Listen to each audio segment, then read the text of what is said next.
In this lecture, we are going to cover rhetorical analysis. We'll look at different types of claims, how to identify claims and reasons.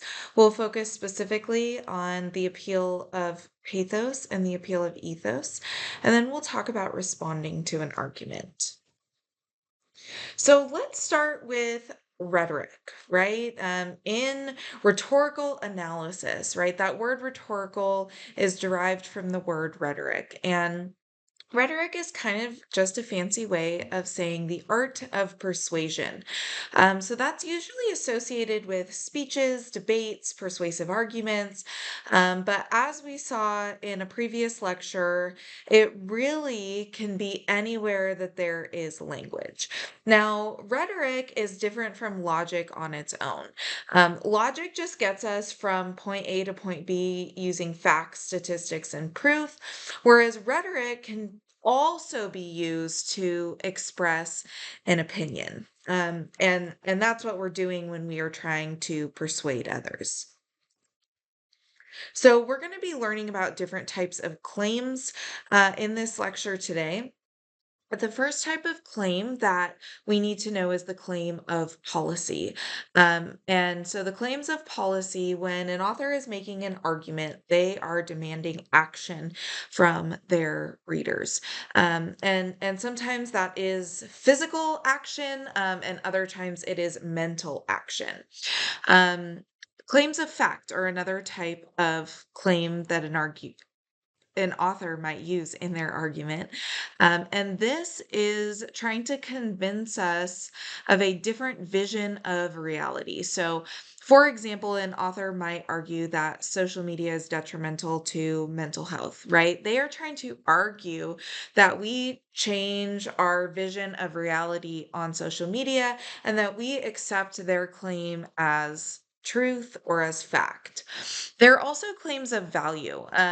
So arguing that something is either good or bad, or even making a comparison, right? You could say something like, um, you know, Starbucks has the best coffee. Or you could say something like, it is better to live in Southern California than it is in Northern California. Right. So we have three different types of claims that we might encounter in an argument. And it's important to note that oftentimes these claims, um, all three of them are found all the way throughout the argument. And so our job is going to be to find the main claim. So when we decide the main claim, we have to ask ourselves, what does the writer want us to believe? What are they really trying to convince us of? Where are they going with this, right? If they were to have a one sentence thesis statement, what would they say? And so the way that we can figure out the main claim in an argument is we can first look at the title. Usually that's a pretty good clue. Next, we can look at the introduction because that often gives us the expectations for the rest of the argument. Typically in academia, the thesis statement or the main claim is found somewhere in the introduction. Additionally, you might find the main claim in the last sentence of the writing, where the author is trying to emphasize their main argument or their main claim. So we can look at all three of those places. It may not be guaranteed in every single place, but that's part of the analysis that we have to do. We have to decide based on, you know, context and things like that, if that's what the author's main argument is. Once we have found the main argument, maybe it is a claim of policy or a claim of fact or a claim of value, we then need to find the reasons. What reasons is the author using to support their claim, right? What's the how or the why that is proving that their claim is true or of value, or demands action, right? So, like I said earlier, these three different types of claims can be kind of sprinkled throughout an argument. So sometimes other sorts of claims can also be used as reasons for the main claim. And so that's what we're trying to really analyze here. Which of the claims are reasons and which of the claims are the actual main claim? So, what we're looking for when we are finding the reasons in an argument is this reason moving us from one idea to the next? Even if it is a claim, right? Is it moving us from one idea to the next? A good formula to look for when you are trying to find the reasons is if then statements. If X, then Y. If this happens, then that will happen. And so that usually is an indicator to us that that is an author's reasoning to support their main claim. The other thing that we can analyze when after we find the main claim is the author's counter arguments. So just as a reminder, arguments are part of a broader conversation, maybe on a more global scale. Right.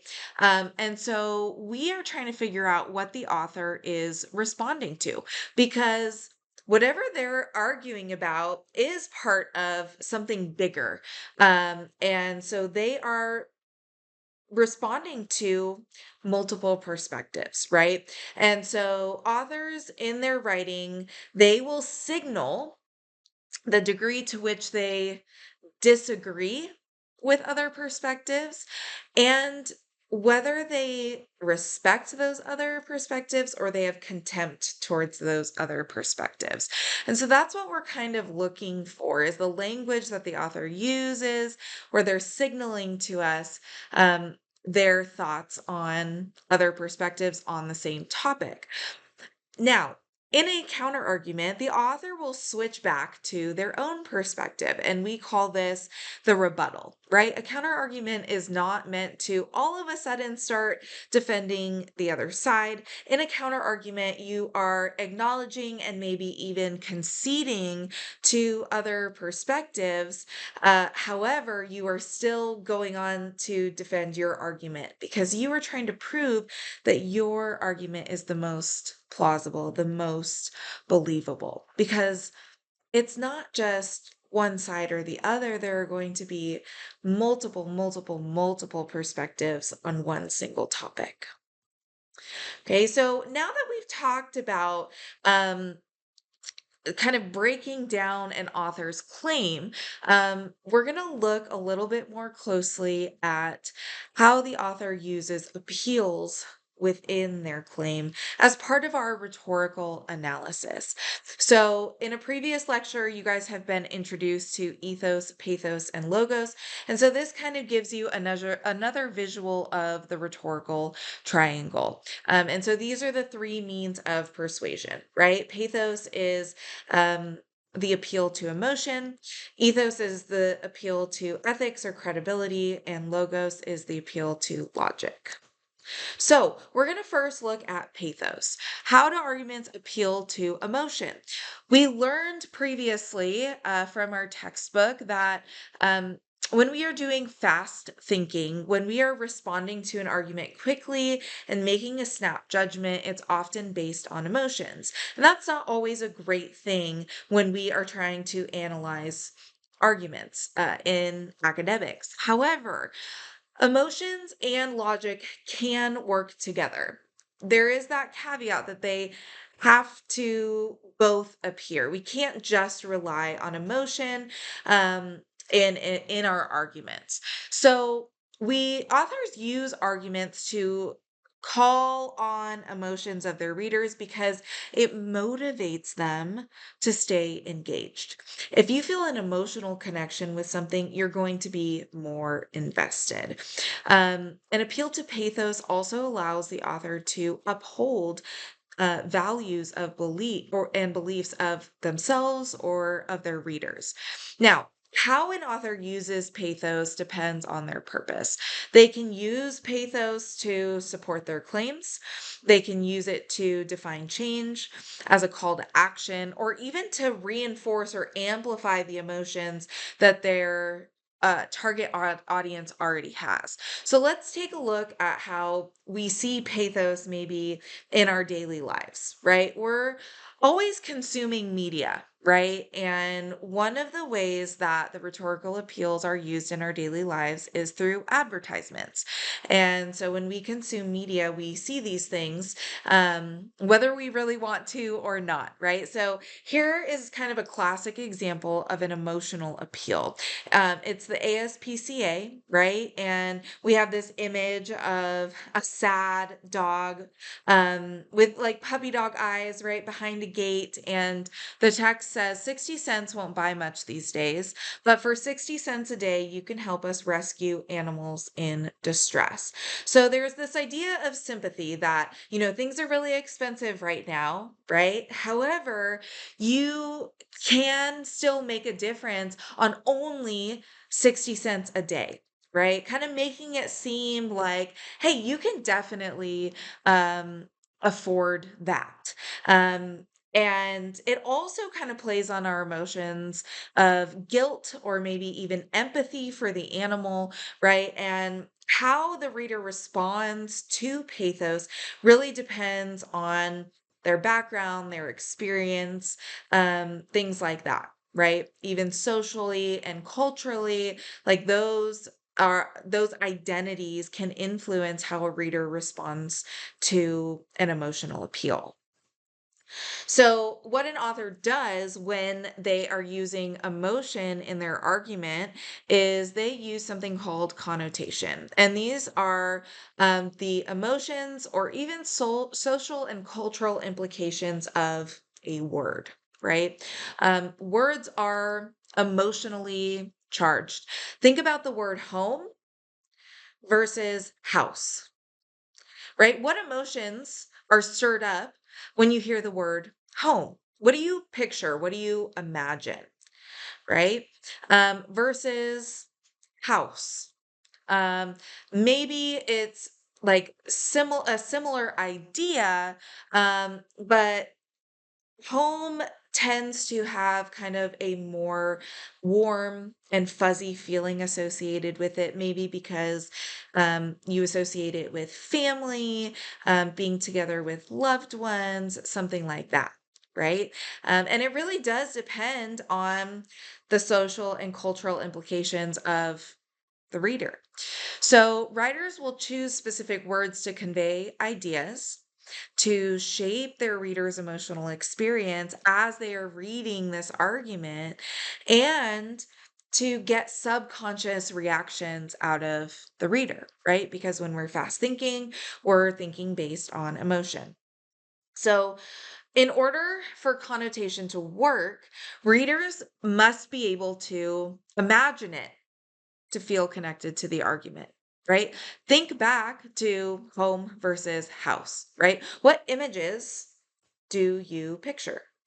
Um, and maybe it doesn't have to do with the physical building, but it has to do with the emotions attached to the physical building or the people inside that physical building, right? A home is not necessarily just a house, right? Could be an apartment or a townhome or something like that. It doesn't have to be a single family home, right? So there are emotions, and we have to be able to imagine it for pathos to truly be effective.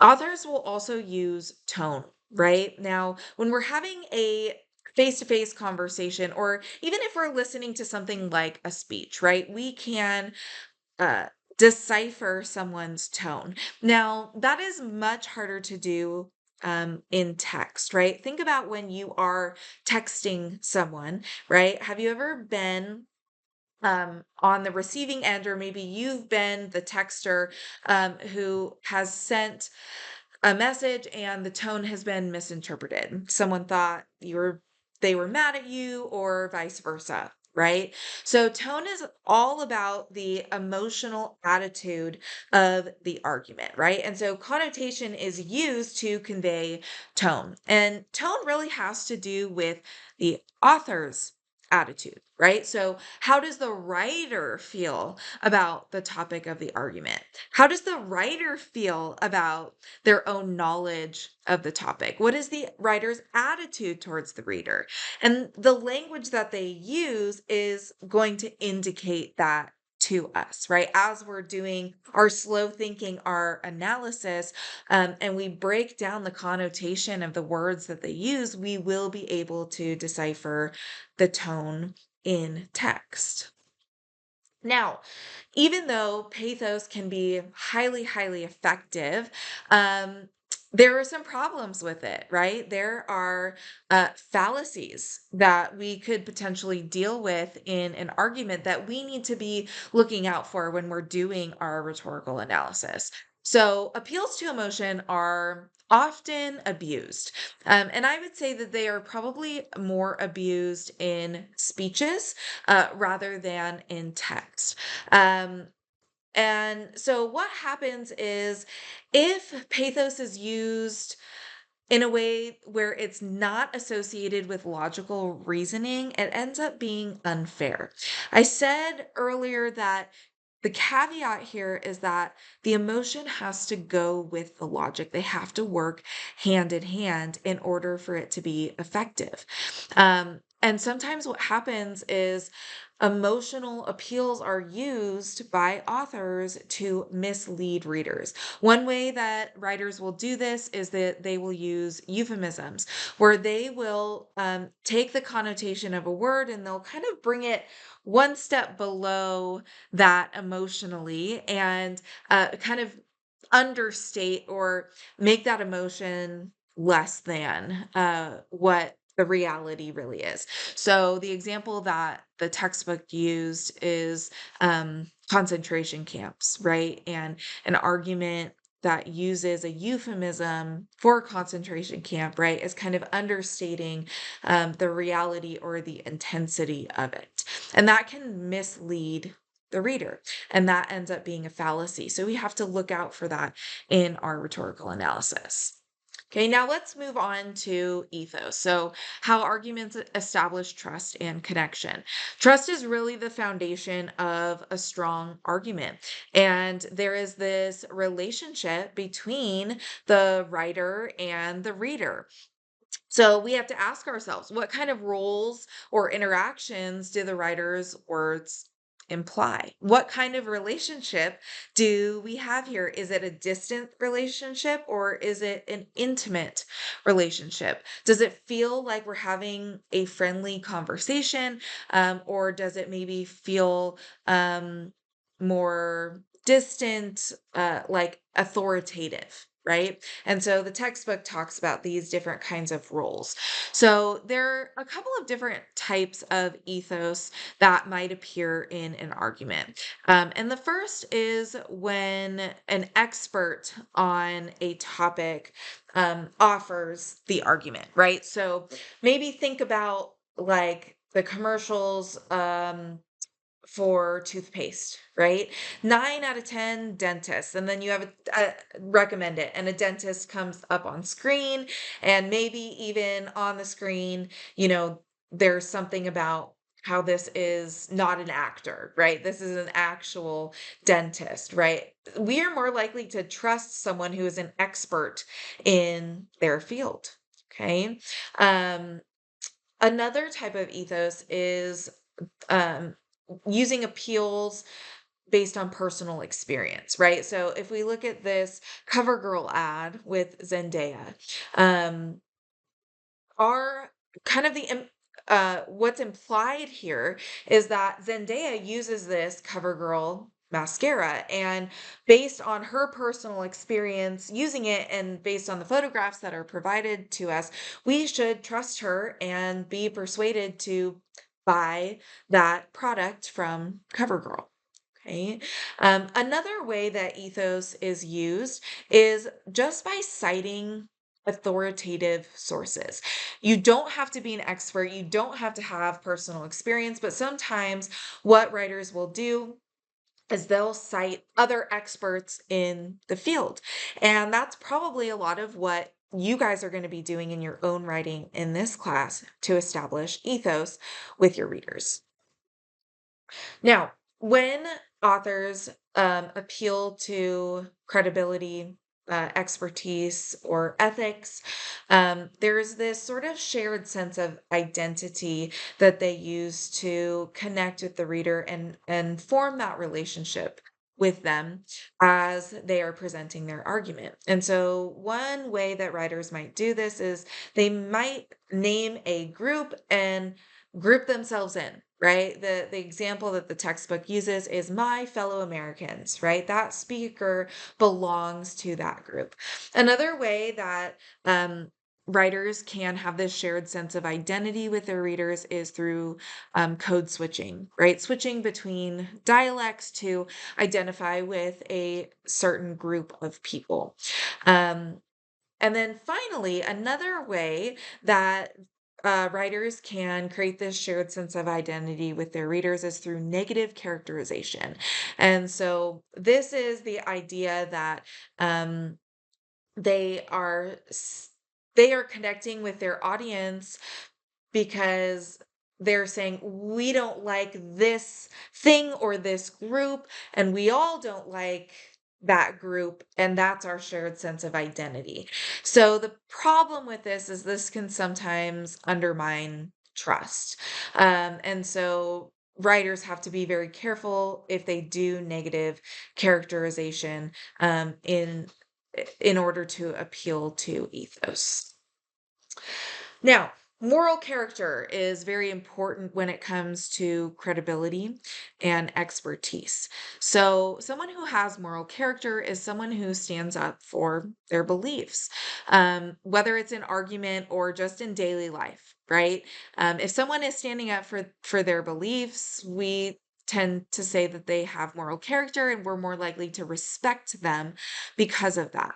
And so, two ways that moral character can be demonstrated in argument. First is honesty. Um, the writer might acknowledge something that hurts their own argument, right? If they're willing to admit that there's something that goes against their argument, then maybe we should trust them if they're willing to be upfront about that. Or maybe they're going to offer disclaimers, right? Before you read the argument, they're going to kind of preface um, some disclaimers for you. Um, Now, sometimes what happens is that honesty can be used to manipulate. And so we can kind of question, is this person being honest? How do we really know? Um, and so that's where honesty, it can be hard to sort of decipher someone's moral character if we don't know if they're being honest with us. Another way that moral character is demonstrated in ethos is through reasonableness. So, a writer who shows fairness towards other perspectives, right? They acknowledge and maybe even concede when necessary, right? Recognize, like, hey, this is actually a pretty good point. We also tend to trust people who are willing to admit uncertainty and admit that they don't know everything, right? Think about when you meet someone who kind of acts like they know everything, right? Aren't you kind of less likely to trust them because they don't seem very reasonable and maybe they don't even seem very honest because none of us know everything, right? So being able to admit uncertainty, that maybe there are gaps in the argument, is another way that we can trust writer. Now, there are lots of problems when it comes to using appeals to trust, lots of fallacies here. So, one thing that can happen, as we mentioned earlier, these sort of insincere appeals to shared identity or values, where a person kind of pretends to be a part of a specific group, but they're not really, they don't really value what that group values. Um, and so, that's a problem, right? We shouldn't trust someone who does that. The other faulty appeal to trust is bandwagon, right? You suggest that a claim is true because it's widely accepted. And so an example of this would be McDonald's, right? In their advertisements, they write billions and billions served. And so what we have to be careful of when we are analyzing an argument, we have to remember that popularity doesn't prove validity. Just because everyone's doing it doesn't mean that it's true.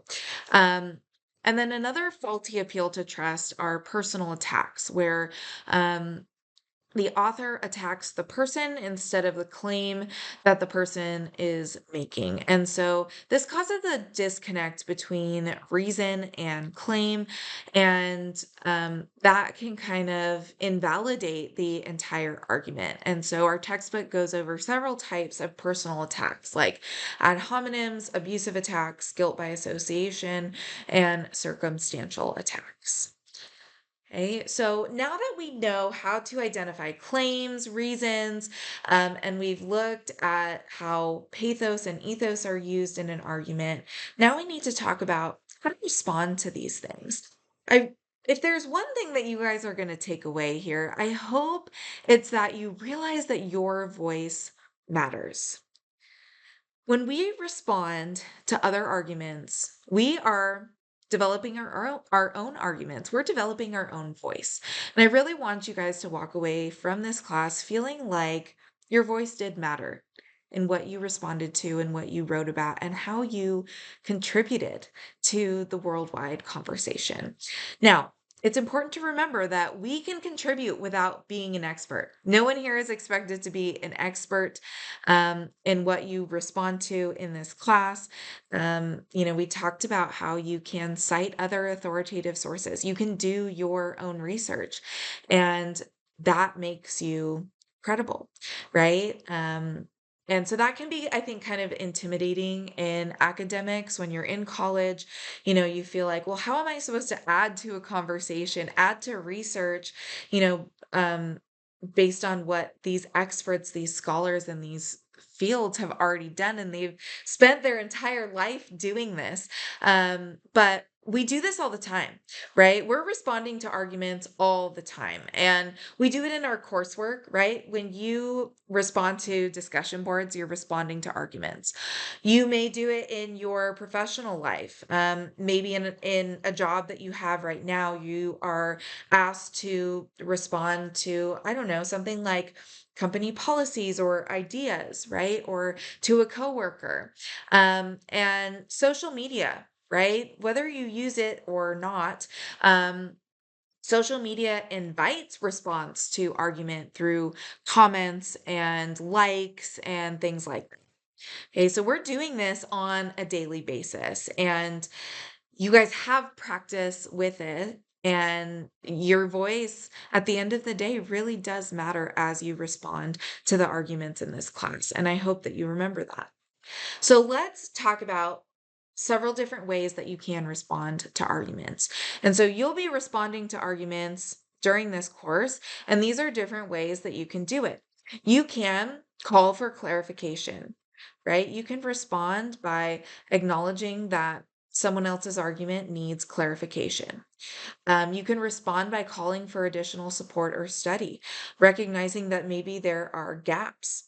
Um, Number three is responding by limiting an argument, recognizing that there are limitations to the claims that are being made, that they only work in certain situations. You can respond by suggesting further implications to an argument. You can respond by giving a new reason.